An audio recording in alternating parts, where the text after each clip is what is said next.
The price is wrong, bitch. I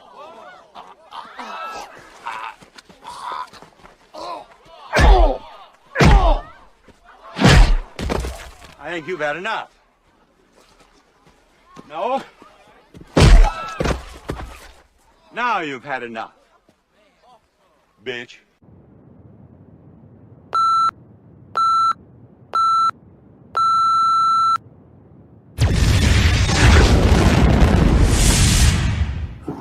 Can it be 2 nights in a row? Really? Well, yeah, we can do that because, we make the rules around here, folks.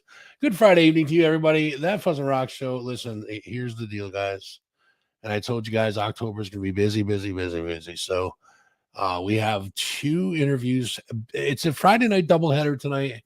We're going to get 2 interviews for one tonight. We have the first one's going to be Goatwhore, and the next one's going to be I Am, metal band out of Texas. Incredible band. And so yeah, we're excited about both those guys. So stay tuned for those. We got two lined up for you, ready to go. Tomorrow evening we're going to be up at Wicked in Clifton Park for the. That's not the right one, Fuzz. Come on now, head out of your ass, buddy. All right, so we're going to be up at Wicked in Clifton Park for Rewind the Time. It is October 8th. That is tomorrow, Saturday, 5 to 11 p.m. Again, Wicked in Clifton Park. Proceeds are to benefit veterans, housing, and services. Modern Vintage is going to be there with Hungry Dingo, Mike and the Monsters, Hairband Riot, and, of course, Livewire.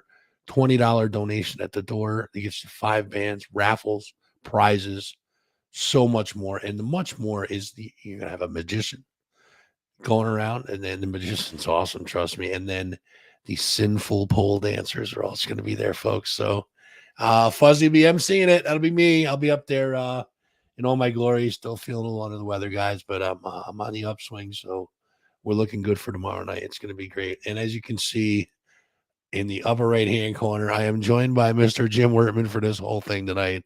Jim's going to be watching over us from above right here. So look at I have Wortman in my hand right there. Hi, buddy. How are you? Pet his head a little bit. Look at the beard. Look at the beard in all its majesty. No, I figured if we're gonna play some good hardcore interviews, we're gonna have Wortman looking over us tonight. So check him out up there, guys. Listen, I listen. We do a lot of joking around on this show, and it's all in fun, and everybody has a good time. We don't hurt anybody's feelings. You guys know that, and I'm all about positivity and having fun and joking around and et cetera, et cetera, et cetera. So, hi, Judy. How are you?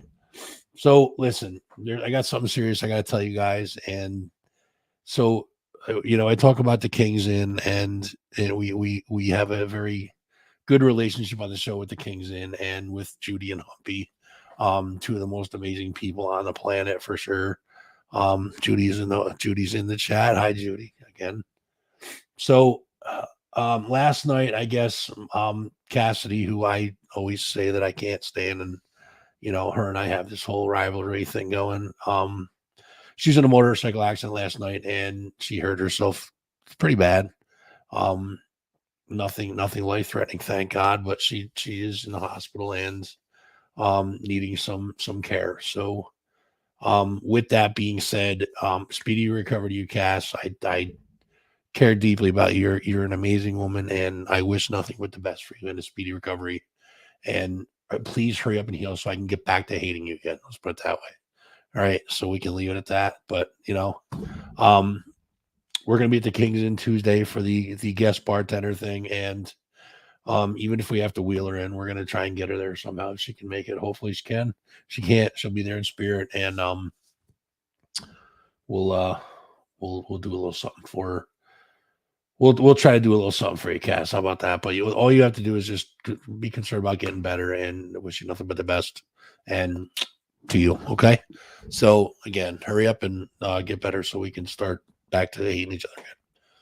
And now I know your weakness, so if we ever toe to toe, I know how to get to you.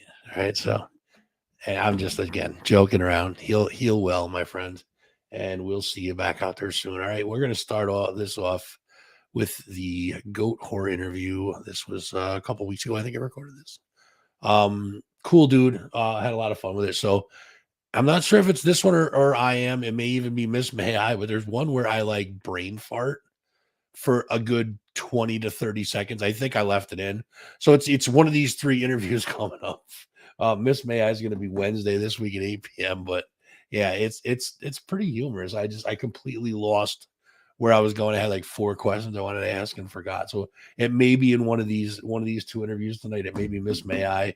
But I had when it was bad, I just like zoned out. And I think I left it in. I'm pretty sure I left it in. So either way. Oh, Judy, no problem, man. You know how we do. We're a family, you know that for sure. And so we're gonna get right into it. Again, thank Mr. Wertman for hanging out with us tonight, and check out Goatwhore, guys. Here we go, guys. Welcome back to another edition of That Fuzz and Rock Show interviews. Another great one for you here, guys. Today we are with Zach from Goatwhore. Zach, how are you, brother? Good, man. How are you doing? Dude, I'm well, man. Very, very well. Listen, dude, first of all, I appreciate you taking your time to hang out with me today. No problem. Yeah, but I'm not going to take too much of your time, so we'll get right into it. We're here to talk about the new album, Angels Hung from the Arches of Heaven. I'm trying to read too fast ahead. Angels Hung from the Arches of Heaven. You got it. That's due out October 7th on the Mighty Metal Blade Records. That's right. And I'll give these guys a little spoiler ahead of time.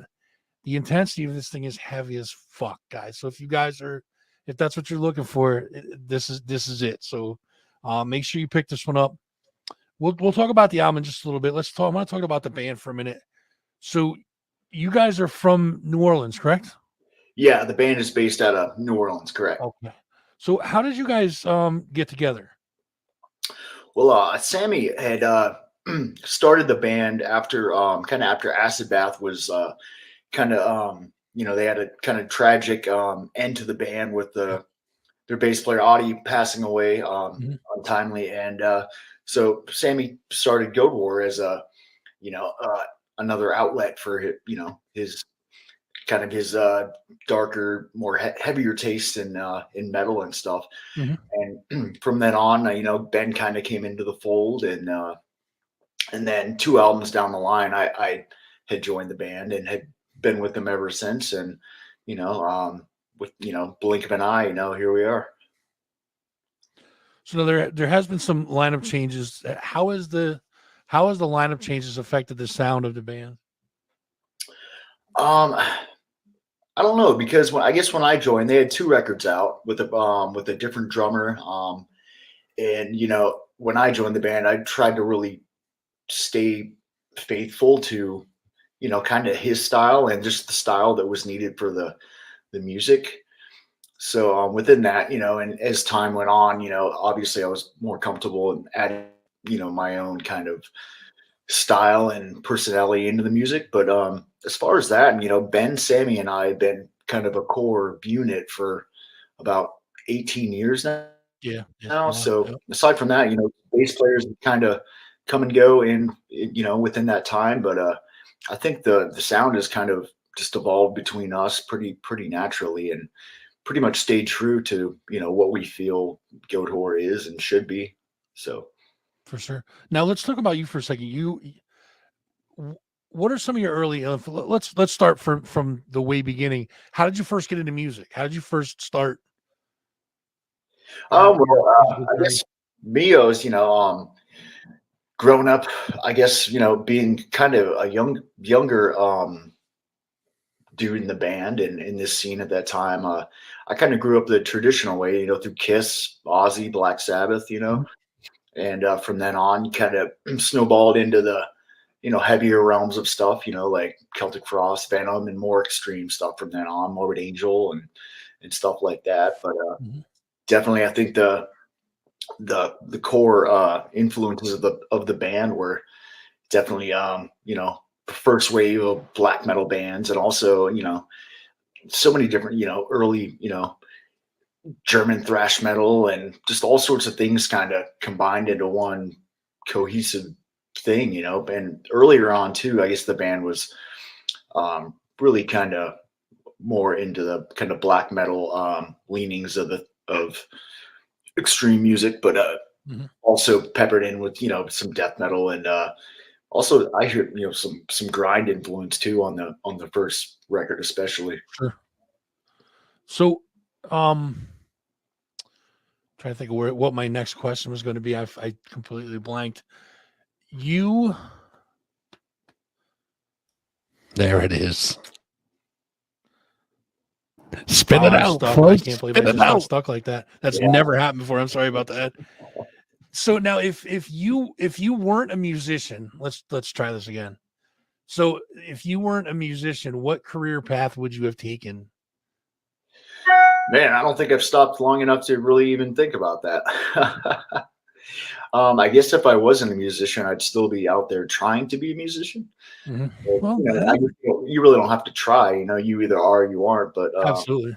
you know, hopefully something to do with music and either playing it or just on the other side of it. Hopefully something along those lines. But Sure. well, I guess it gets to a certain point. It's just do what you got to do, and sometimes it doesn't happen that way, and you just got to kind of scrape by in some fashion. But I'm lucky to be here and be talking to you and be talking about music. So Oh yeah, man, absolutely. So back to so now I guess my mind got unblocked there. So is there any influences? I shouldn't say influences. Is there any bands today that kind of got your ear? Have you like heard anything newer or from old school bands that are putting out new stuff that kind of perked your ears? Like, ooh, all right, oh, definitely, man. There's a band from Portland, pretty pissed off death metal called Vitriol that I've been really into. Just pure, just aggression, man. And live too. It's pretty intense stuff. Cool dudes too. Also, another band from Portland that I really like is On Two Others, which is um, just really, really catchy, well written songs, man. And they're out on the road kicking ass on a bunch of cool tours, and yeah, just a bunch of different stuff that pops up, and always kind of keep my ear out for new stuff and new bands, but also always listening to Sabbath and Motorhead, and also just another band, three bands from Portland. Another band called Bewitcher. We just got off the road with them, and Mhm. great band, and yep, wearing their t-shirt right now. But yeah, a lot of good bands coming out of Portland these days. So let's talk about some of the past releases that you guys have had, and we'll go back to I think it's 2000 was the first one. That's Eclipse of Aces. I'm sorry, Eclipse of Ages in the back. Can't read my own writing. 2003 Funeral Dirge for the Rotting Sun. 2006 was Haunting Curse. 2009 Carving Out the Eyes of God. 2012 Blood of the Master. Good one. 2014 is Constructing Rage from of the Merciless. 17 was Vengeful Ascension, and then now 22 with Angels Hung from the Arch of Heaven. I'm getting the title down. I'm finally able to say it Some without long stuttering a little bit. So now, in your opinion, from the earlier days, going back to like Eclipse of Ages and Funeral Dirge, um, how has the band evolved from then till now? Well, I think maybe as a just across the board, maybe we've been less hesitant to include some other influences that have always been there, but maybe felt constrained, you know, back then to maybe include. So maybe, for example, maybe like our collective love for like bands like Motorhead, and just kind of being able to use those influences and make them work within the confines of what our band is, Mhm. and other little things too, just kind of letting go of you know the um the constraints of what this just style of music should be. You know what I mean? It's like when people think black and death metal or whatever. You know, whatever you think, it doesn't have to really be that way. You can stretch the boundaries and Mhm. create your own little ecosystem out of that, and so I guess just like kind of dropping any fear of stepping out of boundaries has kind of been a natural evolution thing for us, and just kind of not thinking and just kind of, if it feels good, do it, that kind of thing. And that's just kind of how it just naturally evolves, because we never really consciously sit down and plan anything out. It just kind Mhm. of, it happens, and if we like it, we stick with it, and if we try something and it sucks, then we just dump it. It's easy as that. So now going back to Vengeful Ascension, 2017, and then the new one's 2022. Obviously, we had a pandemic in there. How did that affect the band? I know it affects, touring and venues and all that stuff. So how did it affect you guys as far as writing, practicing, all that stuff? Like, what was that like? Yeah, it was definitely it's a long gap in between records, 5 years, but I mean, the pandemic didn't help, of course, and the amount of touring we did behind Vengeful Ascension. We tour on a record maybe 2 to 3 years. So Yep. we never. The thing is, I guess we used the time to our advantage as much as it sucked, and the uncertainty, and it wasn't ideal, as far as planning to put out a record, or because there was nothing to plan during that time. But Right. we just kind of, there's nothing else you could do but use the time wisely, and I think we really used that time to keep writing as much material as we could, and then going into this record, just like the whole process of recording and every step along the way, mixing, mastering, artwork, until finally it comes out in about a week from now. Mhm. Just using all that time to make the best record you possibly can, because I mean, in the past, we didn't have that luxury, because it's like tour. It's like, all right, we need to go in the studio here, and things can tend to get kind of rushed with the schedule and everything. So Right. it's to take a positive out of it. You can kind of look back and um, see it as a good thing. You know what I mean? Because it Sure. doesn't always happen that way, and to have that extra time with no pressure was a good thing, and I guess it spawned a record we're all happy with, and hopefully everybody else enjoys too. So Yeah, exactly. So you mentioned writing. Let's talk about the writing process for a minute. What is the band's writing process? How do you guys come up with, like, how does something go from like a riff or an idea that you had in the shower or something? How does that riff go to finished product? Like, how do you guys write your songs?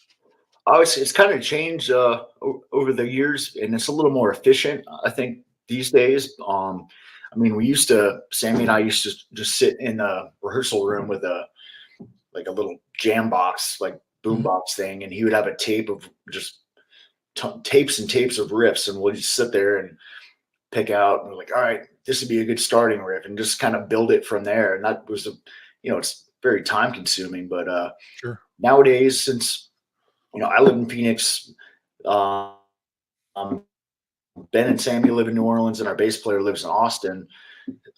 With just the way technology is these days, Sammy will kind of send us a rough skeleton of a song, with like either programmed drums and just kind of a rough layout of a arrangement, Sure. so that when we come into town, we have like a starting point. You know what I mean? And then Mhm. so when we actually get together and play it live in a room together, we can kind of feel it out and then make changes. So it's a lot more efficient and time saving. And definitely when we actually get in a room together, we have um, a starting point. You know what I mean? So, Mhm.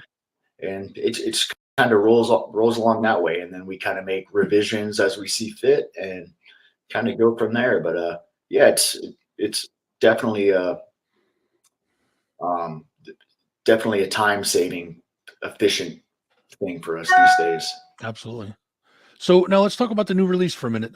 Angels Hung from the Arches of Heaven, which it's an absolutely crushing album. It's going to be out on Metal Blade Records October 7th, was it? Yep. It's going to be out October 7th, Metal Blade Records.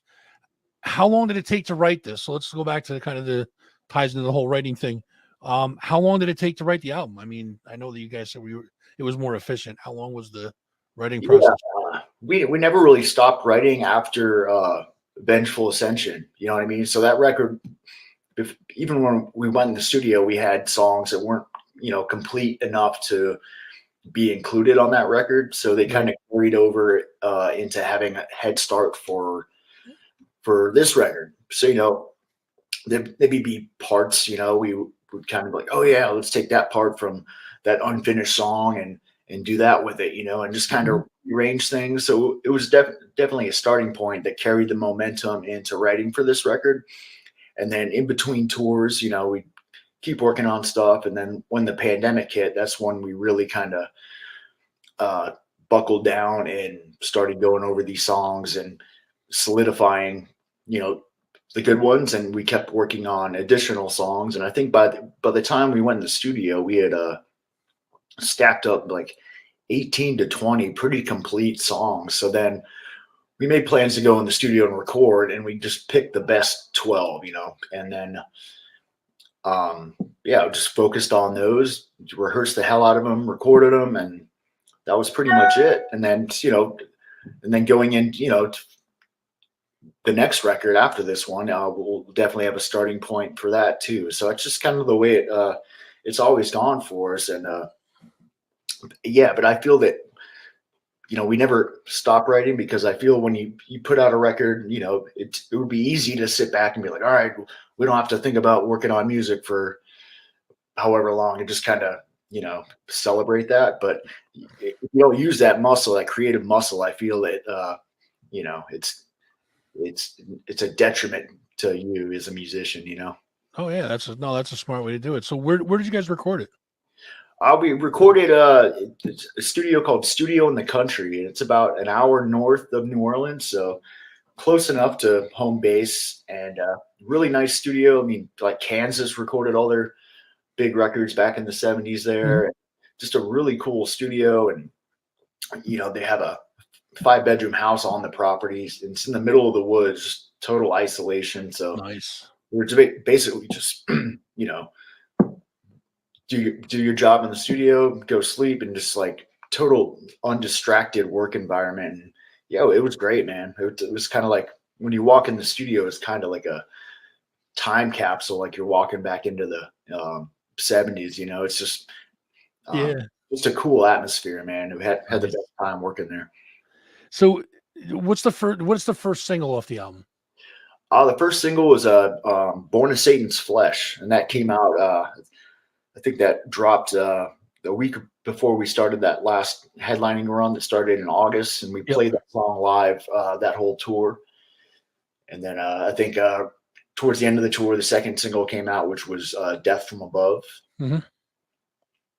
And those are the only two songs currently available. Now, do you have? I know this is a tough question to ask a musician.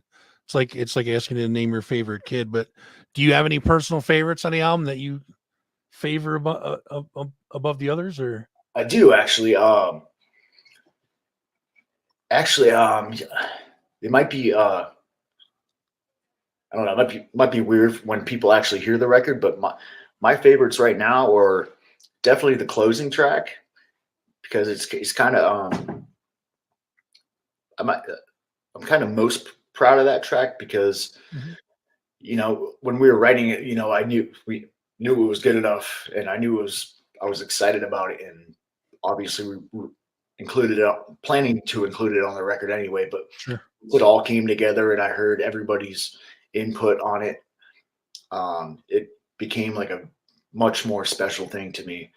So I'm going to say that one, and then probably the track before it, called Nihil.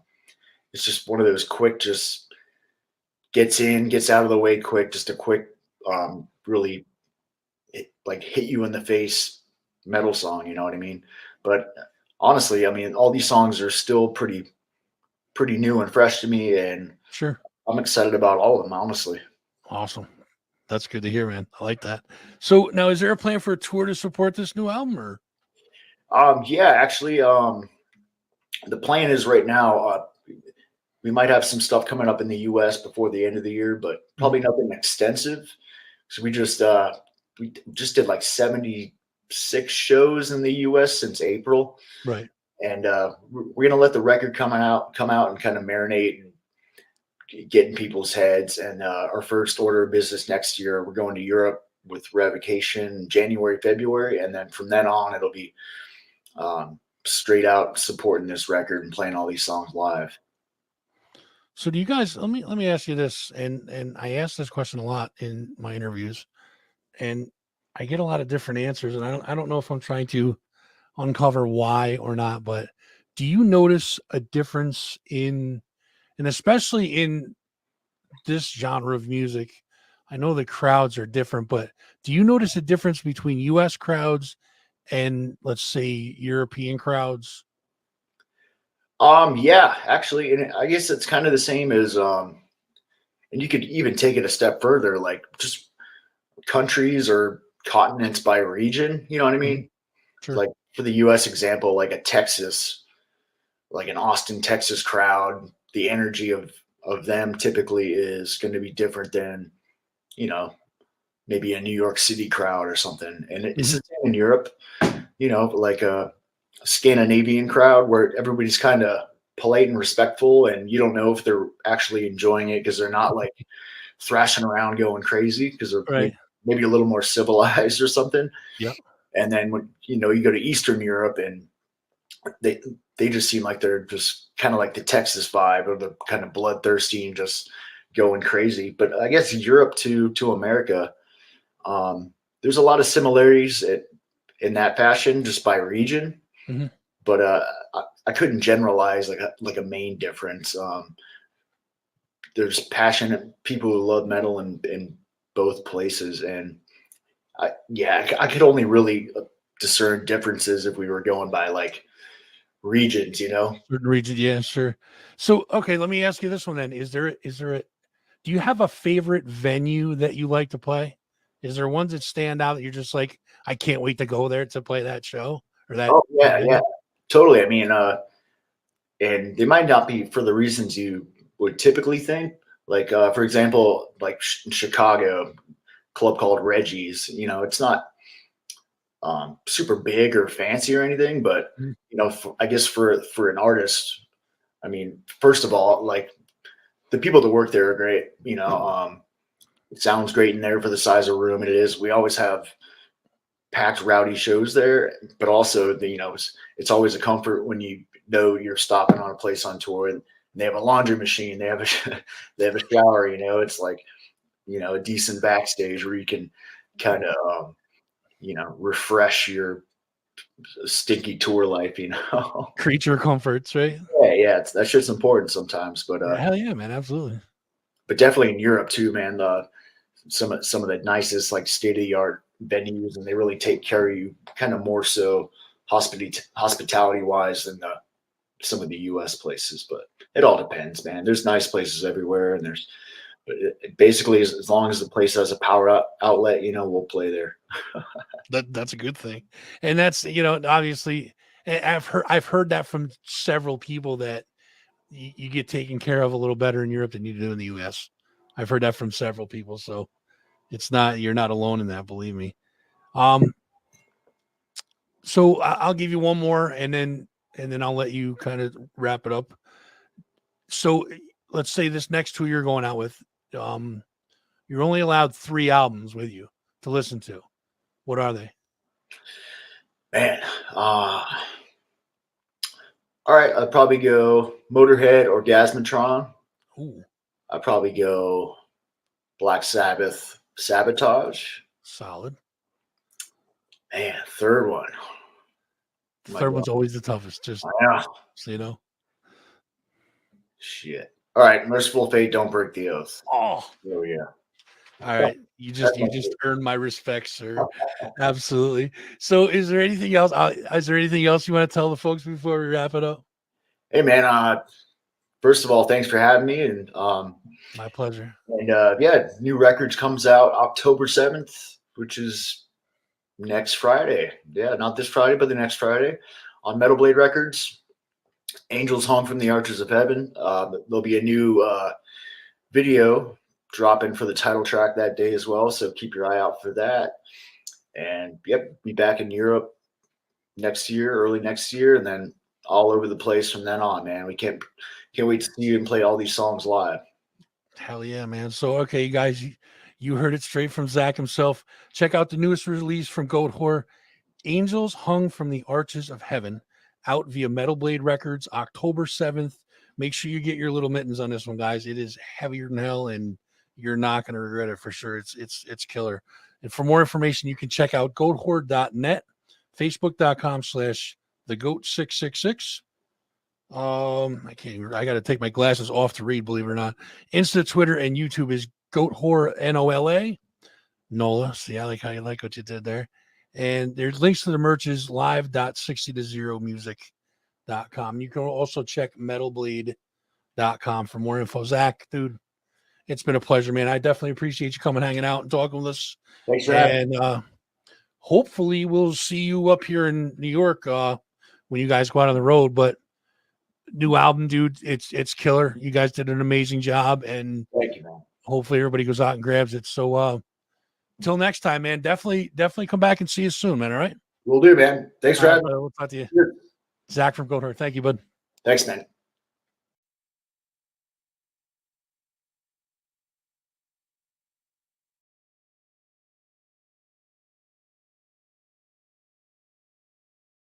Guys, we got another good one for you.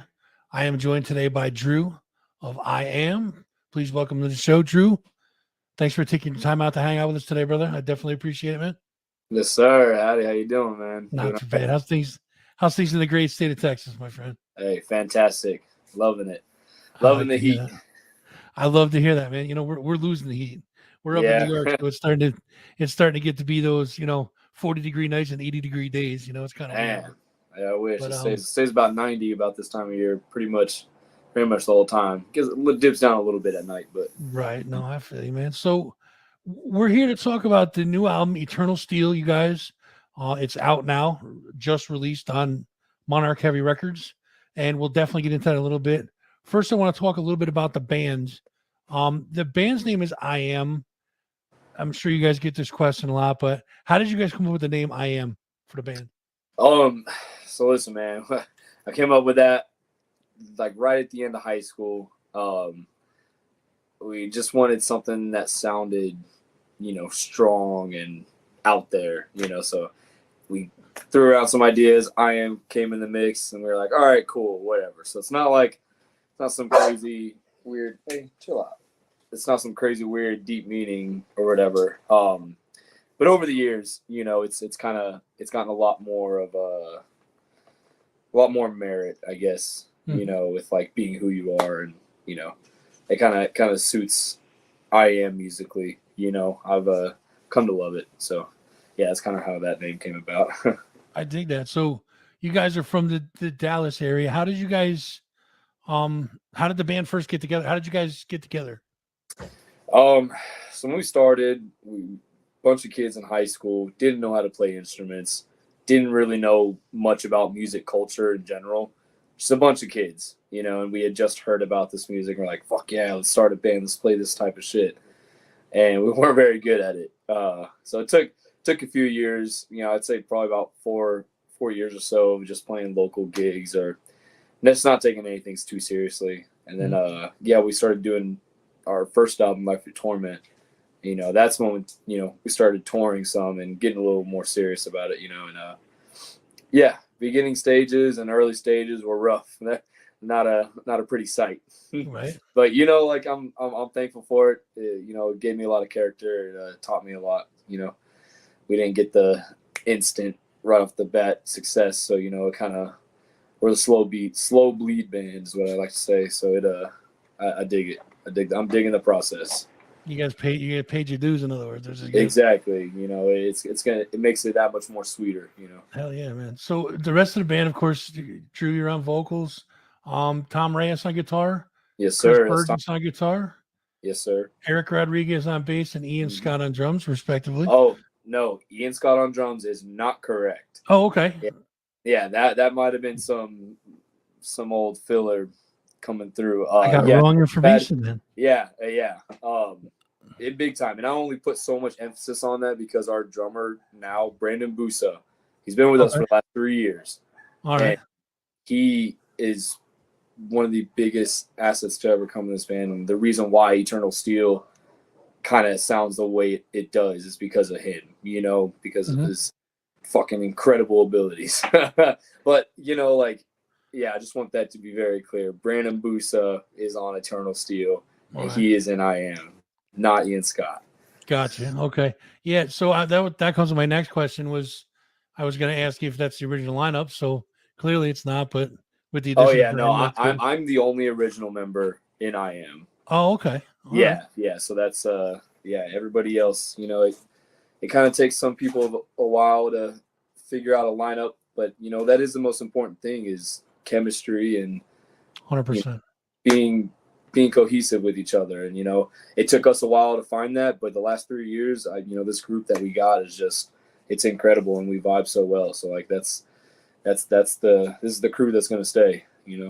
Cool, man. So Dallas, well, Texas in general, but Dallas and Austin has the reputation for being like the best music scenes in the country. Can you shed some light on this for me? This is just a personal, curiosity of mine. What is the scene like down there? Is it heavily dominated by certain genres of music, or is it just kind of like everyone has its own little spot in the scene? Yeah, so I mean, in Texas, you got an array of shit, But I mean, predominantly in the DFW scene right now, death metal is really, really taking over currently around these parts. But that's not to say that, I see bills all the time with metalcore bands, death metal bands, deathcore bands. Like, so it's for the most part, it's all still mixed, and it's very not as cliquey as it used to be. There's a bunch of hardcore bands playing with death metal bands. There's metalcore bands jumping on death metal shows. It's not, and everybody's digging it. Everybody respects the music in its own right. So I say that's probably a big reason why it's so special, is because you can have an array of shit playing, and it goes over pretty well as of late. Not to say it's always been like that, but as of that's been great. So let's talk about you for a second. What originally got you into music? What made you want to be a musician? I've always been obsessed with music and, artsy stuff, creative stuff. I didn't really know that I wanted to play music until this one time I had this, I don't know if you remember this game called Rock Band. Oh, God, yeah. Yeah, you play the instruments and shit on it and whatever. Sure. And I remember borrowing it from my friend because I didn't have like a game system or whatever, so I borrowed his.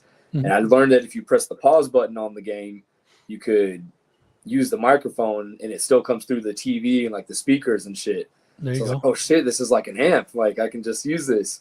Hell yeah, so I turn on fucking Job for a Cowboy next to me and just start trying to rip songs through the TV.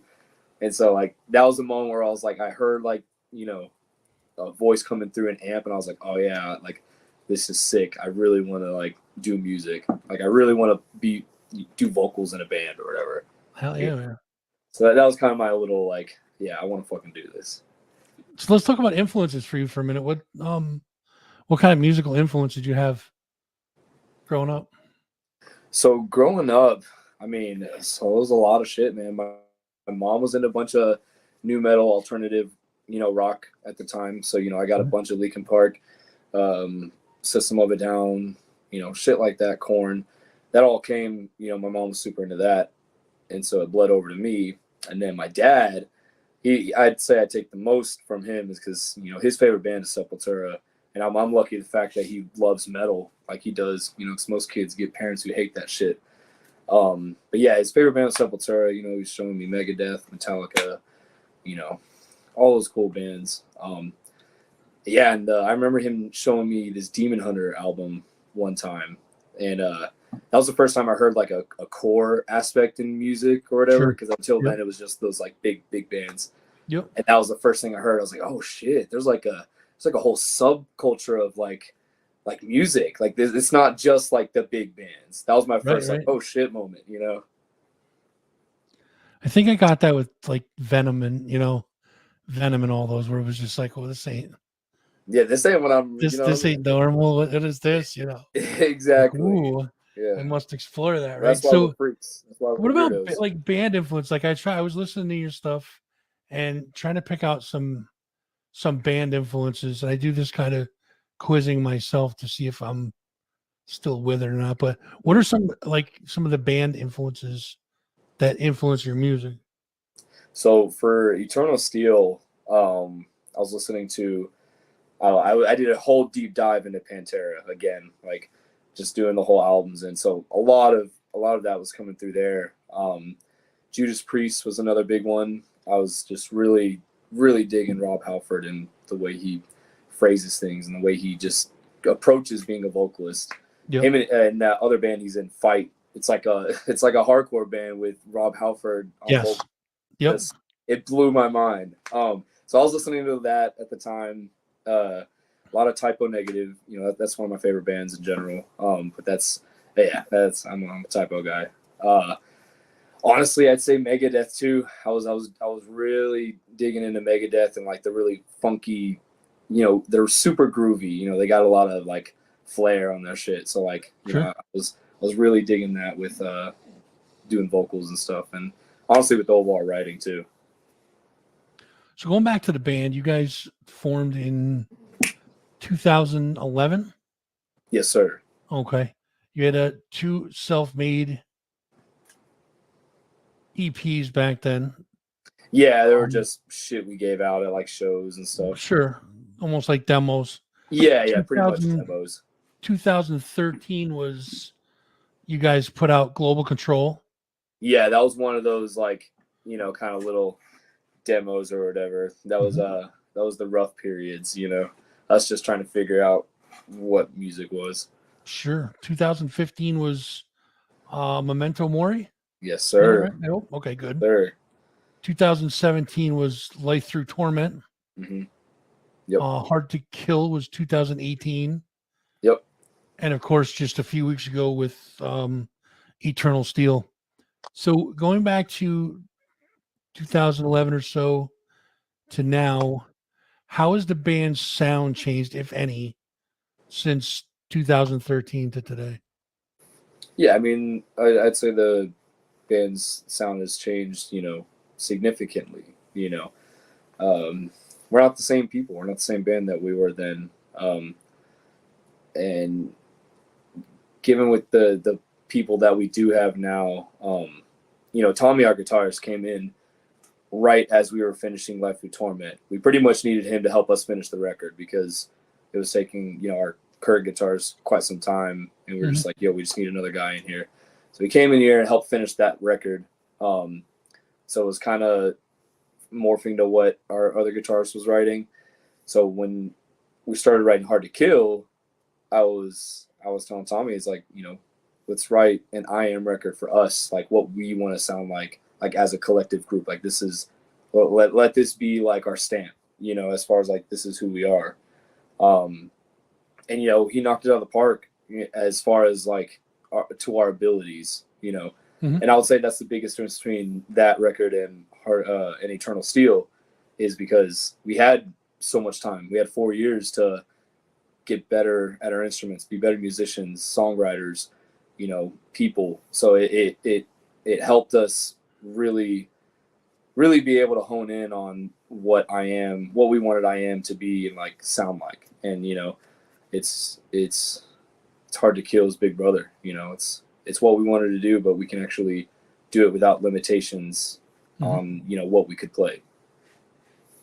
Now I know that in doing interviews with a whole bunch of bands, the topic of the pandemic always comes up, and just in my opinion, I think that the pandemic, as shitty as it was, I think the pandemic helped a lot of bands, even bands that weren't really writing at the time, kind of gave them nothing else to do but write, or but make themselves better, or it seems like it's advanced music a little bit, which is freaking great.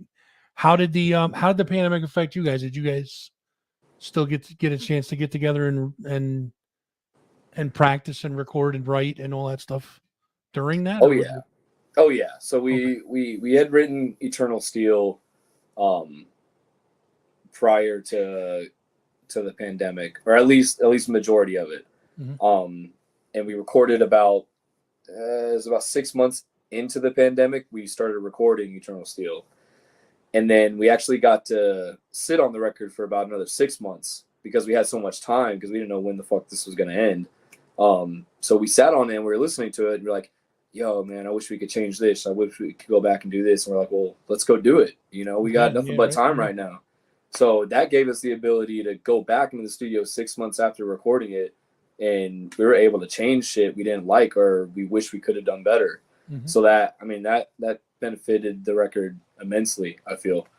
And yeah, I mean, we came off of Europe with Thyre's Murder and then right into full US here in the States right before the pandemic. Like it happened while we were on tour. So we were feeling so good, you know, like coming off these two badass tours and we're Sure. ramped up, ready to take on the fucking year, had Mhm. shit planned. And so like, yeah, it sucked when it first happened, obviously, for obvious reasons, but you know, a lot of good shit did come out of it. You know, I think we got the best record we could have made out of it, you know. So yeah, like you said, it's like kind of like a bittersweet thing.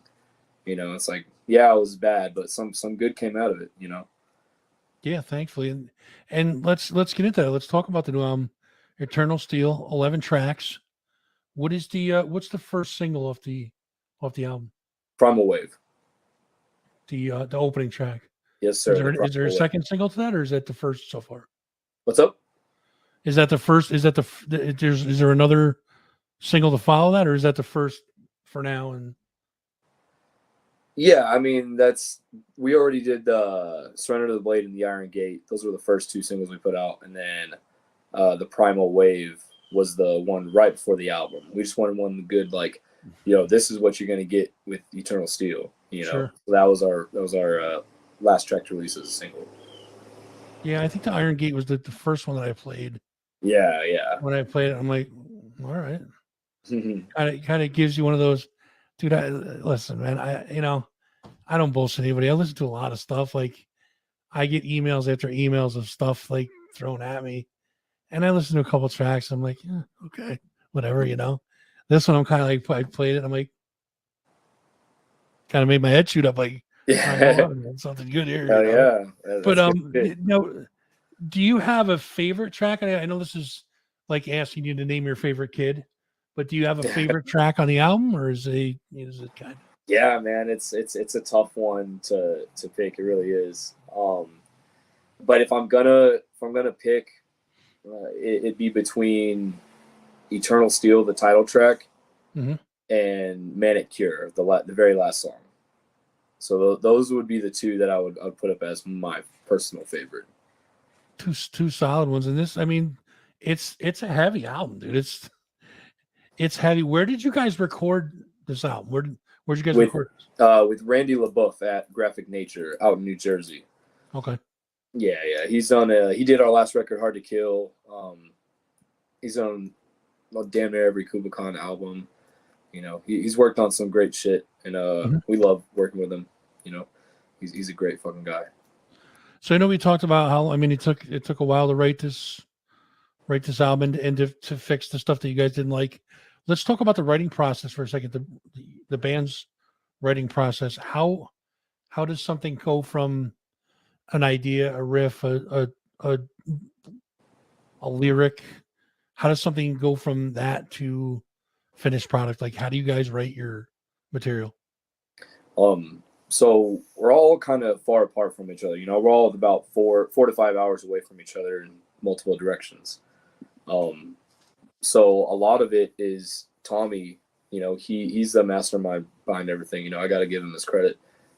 He writes majority of everything, and he comes to us with a folder of like a million riffs, a million ideas, and then we all sit together and we're like, all right, let's fucking make some songs. And so we'll sit, you know, Tommy will structure a lot of it out, you know, how we want certain songs to feel. And we're all chipping away at, different ideas and stuff. Yeah, he does a lot, even down to most of the drum writing. He'll track them all out. Him and Brandon will sit there and, kind of go over what they want to do and everything. And yeah, before the studio, obviously we get together and we jam it all out to make sure it still does sound good playing it, because you can write something on a tab book or in the computer and it sound completely different than playing it live. 100%, sure. So we'll go and sit there and we'll play it live for a while too, to make sure, okay, we're still vibing with this live. It's still getting across what we want to get across. Yeah, so there, take it to Randy, do some scratch tracks, and then we got an album going. There you go. So now, do you guys have any plans of touring in support of the album, or any dates planned? Or Oh yeah, so we're actually doing a fall headliner this November. We're actually going to be announcing it probably next week or so. Yeah, it's going to be fucking killer. It's going to be killer. When does this come out? It'll probably air in 2 to 3 weeks. Okay, then I'll say it now. All right. Yeah, we're going to be touring this November, and majority hitting Texas and Florida, because we felt like those were the two states we hadn't really had a chance to get to a lot lately. Sure. So we really wanted to pay attention to those two. So yeah, we're going to do a quick short 2 weeks with Body Box from Florida, this new death metal groove band from over there, and then Rhythm of Fear from Florida, this crazy thrash crossover band. They're fucking badass. Yeah. But yeah, we're going to be doing that tour in November, so get the fuck out to a show. Let's support this album, baby. Hell yeah, man, absolutely. So now, if you could put together a dream tour, speaking of tours, if you could put together your dream tour, it's I Am and any other two bands. Oh, I gotta get. Listen, these are the new. These are like, I came up with these probably a month ago. This question, it's like, I know it puts you on the spot, but it's just some of the answers I get are so interesting. I can't resist asking it. Yeah, no, I mean, don't get me wrong. We think about this shit all the time. But currently, if I were to do a tour that would just, I want Eternal Steel to be showcased with these fucking great bands, would be Cannibal Corpse and Crowbar. Both of those bands, one, because they're both on the record, and two, just because we got them on the record because they're some of our favorite bands. Right. It would just be, that would be like, whoo. I mean, Cannibal Corpse, Crowbar, I Am, that'd be a fucking. That would be a brutal night, dude. Yeah. Brutal night. So when you guys are playing live, when you guys have gigs and stuff, and this is going to be your chance to throw your other bandmates under the bus, because they're not here to defend themselves, obviously. Is there any, does anybody in the band, yourself included, have any weird pre-show rituals or stuff that you have to do before you play? I wouldn't know if any of it's weird, but we do a lot of pre-show rituals as far as getting ready. We're for sure 30 minutes before we play, we're all together back there. Everybody's got their guitars out and they're already going through the songs and warming up and doing their thing. I like to get my blood pumping quite a bit, so I'll, do some push-ups or, lift a few weights real quick just so I can, get some blood pumping, do some jumping jacks, stretch. But yeah, I mean, for the most part, I'd say mostly normal shit. We're just really gearing up to get up there, I'm sure anybody walking by would see us and be like, damn, these fools look stupid as hell, because we're yelling, oh, they're just fucking warming up. I'm sure they see that a lot, dude, but I'm talking about you have to tap a door jam a certain amount of times, or no, nothing like that. All right, good. Yeah, nothing like that. We're all pretty chill. So now another question, speaking of playing live and stuff like that, do you have any tour memories that stand out in your mind? Crazy, funny, silly, stupid, embarrassing, something that happened on the road or on stage that was one of those memories that you're just oh yeah, this happened at this place. And you have anything that stand out in your mind like that? Oh yeah. I mean, I remember one of our release shows, I believe it was for Life Through Torment or Hard to Kill, one of them. in Dallas, but this kid comes in there with a skateboard, and right in the pit, he just starts doing like tray flips and kick flips and like actually landing shit, like doing like actual tricks. And I was like, God damn, this is some weird ass shit, but I'm here for it. Hell So yeah, man. that was some pretty funky stuff. No, that's a good one. That's a good one first. So, what's next for you guys? I mean, you guys got the album out, tour planned. What's next for I Am after that? Listen, we got a lot of stuff planned. But what's next is, man, we're just gonna keep rocking. We're gonna keep touring. We're gonna keep trying to fucking support this album. You know, we're trying to get this in everybody's ears. You know, we're trying to rock, man. We're trying to have a good time doing it. You know, that's as far as I got. You know, what comes is what comes. You know, but I'm here to have a good time. For sure, man. Anything else you want to tell the folks before we wrap everything up? Just listen to Eternal Steel. I'm telling you, even if you're doubtful or whatever, you'll find something on there that you'll jam with. I'm telling you, give Eternal Steel a shot. Thank you to anybody who have listened to it. We appreciate the shit out of you. But yeah, I agree with him 100%, guys. Check out I Am's newest release, Eternal Steel. Can't speak, sorry. Eternal Steel. It's out now on Monarch Heavy Records. For more information on I Am, you can check out facebook.com/I Am TX Music. I can't read my own writing. That's the problem. Twitter and Instagram is I Am TX Music and imtxmusic.bandcamp.com to go and get the stuff. You can also find more information on monarchheavy.com. That's MNRK heavy.com. Facebook and Twitter is MNRK heavy, and Insta is MNRK_heavy. Drew, dude, it's been a pleasure, man. And I would wish you guys success with this album, but I don't think that you need my wishes, man. I think it stands on its own. I think you got a heavy one on your hands, and I'm proud of the work you did, man. It's a freaking killer album. Hell yeah, man. I appreciate that. It means a lot, Dude. man. Hell yeah. Thank you. Listen, man, I appreciate you coming and hanging out with us for today.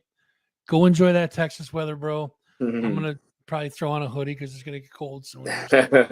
Yes, sir. Good talking with you, brother. It's been a pleasure, brother. And I will listen, you're welcome on the show anytime. Come back and hang out whenever. Just give me a holler. Yes, sir. All right, Take bro. care, all right? Drew from I Am.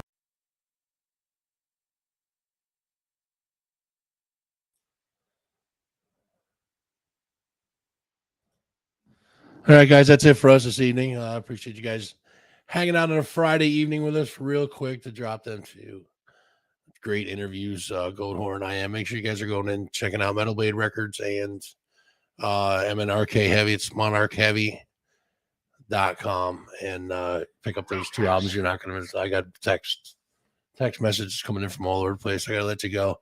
All right, Wayne, what do you got for us? Get the fuck out of here.